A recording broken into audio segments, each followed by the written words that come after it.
Assalamualaikum warahmatullahi wabarakatuh. Waalaikumsalam warahmatullahi wabarakatuh. Halo adik-adik semuanya, kita bertemu kembali ya. Pada bahasan kita kali ini kita akan membahas mengenai musyawarah. Nah, di sini kakak ditemani oleh kakak yang bernama Maryati Indah Sapitri, Kak Putri Aisyah, Kak Trisna Wulandari, dan kakak sendiri Widya Holjana.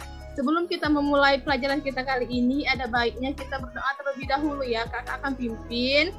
Kita akan satukan tangan terlebih dahulu ya. Dimulai adik-adik. Sambil menundukkan kepala ya. A'udzubillahi minasyaitonirrajim. Bismillahirrahmanirrahim. Rabbi zidni ilma warzuqni fahma. Amin. Yang artinya, ya Allah tambahkanlah aku ilmu dan berikanlah aku rezeki akan kepahaman. Amin ya rabbal alamin. Nah, jadi di sini sudah ada gambar beberapa orang ya adik-adik. Jadi musyawarah itu sendiri merupakan pembahasan bersama dengan maksud pencapaian suatu keputusan atas penyelesaian suatu masalah.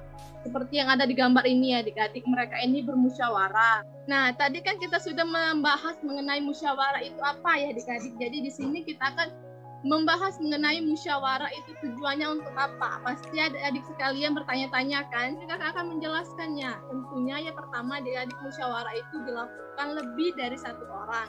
Karena musyawarah itu kita bersama-sama melakukannya sehingga untuk mencapai suatu keputusan bersama. Nah, yang kedua itu musyawarah dilakukan guna kita ini mempunyai kedudukan yang sama dengan sebuah musyawarah. Jadi kita itu memiliki kedudukan yang setara. Yang ketiga, semua orang itu boleh berpendapat adik-adik. Jadi mereka ini bebas memberikan argumennya masing-masing.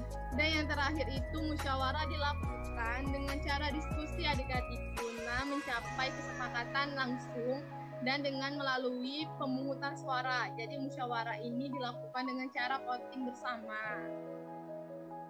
Sebelumnya kita sudah membahas mengenai apa sih tujuan dari adanya musyawarah ya adik-adik sekalian. Nah, sekarang kakak akan membahas mengenai apa itu manfaat dari musyawarah. Jadi manfaat dari musyawarah ini yang pertama bisa mempererat tali persaudaraan kita. Yang kedua dapat memecahkan masalah secara bersama. Yang ketiga, bisa menghindari pertengkaran yang ada, karena musyawarah ini bisa menghindari permasalahan ataupun pertengkaran yang ada. Yang terakhir, bisa menumbuhkan kerjasama di antara kita. Nah, itulah manfaat dari musyawarah. Sekarang kita akan membahas mengenai sikap dalam bermusyawarah. Jadi yang pertama itu kita sikapnya mau menerima kekalahan. Yang kedua, kita dapat menghargai suara terbanyak. Yang ketiga, sikap kita menerima hasil musyawarah. Yang keempat, sikap kita dalam bermusyawarah yaitu melaksanakan hasil keputusan secara bersama. Yang kelima, menghargai pendapat orang lain. Terus yang keenam itu kita mampu mengendalikan diri, sikap kita itu harus sopan serta mengikuti musyawarah yang ada. Akhir, sikap kita dalam bermusyawarah ya adik-adik sekalian, tidak meninggalkan tempat sebelum rapat itu selesai. Hingga rapat itu belum selesai, kita tidak boleh meninggalkan tempat itu ya adik-adik. Nah, jadi itulah materi yang dapat kakak sampaikan mengenai apa itu pengertian musyawarah, tujuan dari adanya musyawarah, manfaat dari adanya musyawarah, dan sikap dalam bermusyawarah. Materi yang selanjutnya akan dibahas oleh Kak Trisna. Kepada Kak Trisna, yuk silakan mengajarkan adik-adiknya. Baik, terima kasih Kak Widya atas kesempatannya. Halo adik-adik semua, perkenalkan nama kakak Trisna Wulandari. Adik-adik bisa panggil kakak Kak Trisna nih. Nah, di sini kakak akan ngelanjutin materi dari Kak Widya, yaitu tentang contoh dari kegiatan musyawarah nih. Biar pemahaman adik-adik makin banyak nih tentang musyawarah. Nah, yang pertama itu ada contoh musyawarah di lingkungan rumah. Nah, itu ada dua gambar yang bisa adik-adik lihat, di mana ada sebuah keluarga yang sedang berbincang secara bersama-sama, baik itu membicarakan tujuan rekreasi keluarga, atau membicarakan untuk menentukan tempat acara makan bersama, ataupun untuk menentukan kapan mau berkunjung ke rumah nenek. Nah, dalam menentukan hal ini, itulah yang disebut dengan kegiatan bermusyawarah, yaitu menentukan keputusan secara bersama-sama nih adik-adik. Nah, untuk kegiatan musyawarah ini tidak hanya dalam menentukan sesuatu hal, tetapi kegiatan bermusyawarah ini juga bisa diimplementasikan atau diterapkan untuk membagi tugas. Seperti contohnya pembagian tugas membersihkan rumah. Ayah bisa membersihkan mobil, ibu bisa membersihkan dapur, dan anak-anak bisa membersihkan mainan. Nah, hal tersebut yang disebut dengan musyawarah atau kegiatan bermusyawarah nih adik-adik. Yuk kita berbalik ke contoh yang selanjutnya. Nah, contoh selanjutnya itu adalah contoh musyawarah saat bermain ya adik-adik. Nah, adik-adik pasti sering kan bermain bersama teman-teman. Nah, sebenarnya dalam adik-adik bermain itu ada loh kegiatan bermusyawarahnya. Gimana tuh Kak kegiatannya? Yaitu saat adik-adik menentukan jenis permainan dan menentukan giliran bermain.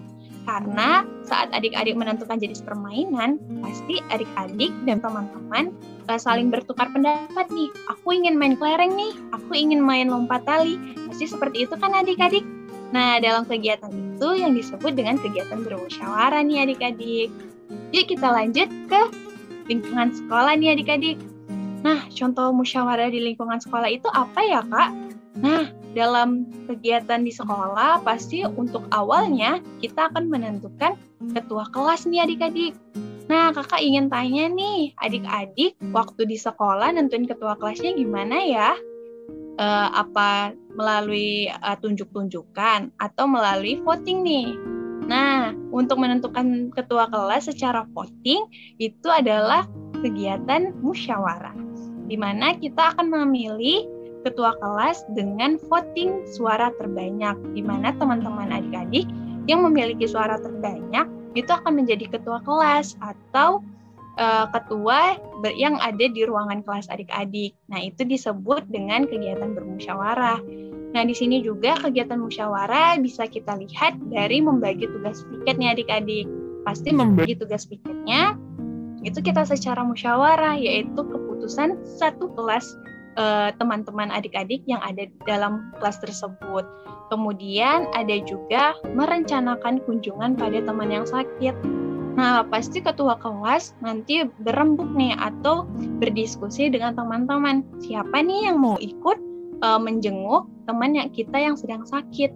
Nah, kegiatan tersebut disebut dengan kegiatan bermusyawarah nih adik-adik. Yuk kita lanjut ke lingkungan yang terakhir adik-adik, yaitu dalam lingkungan bermasyarakat.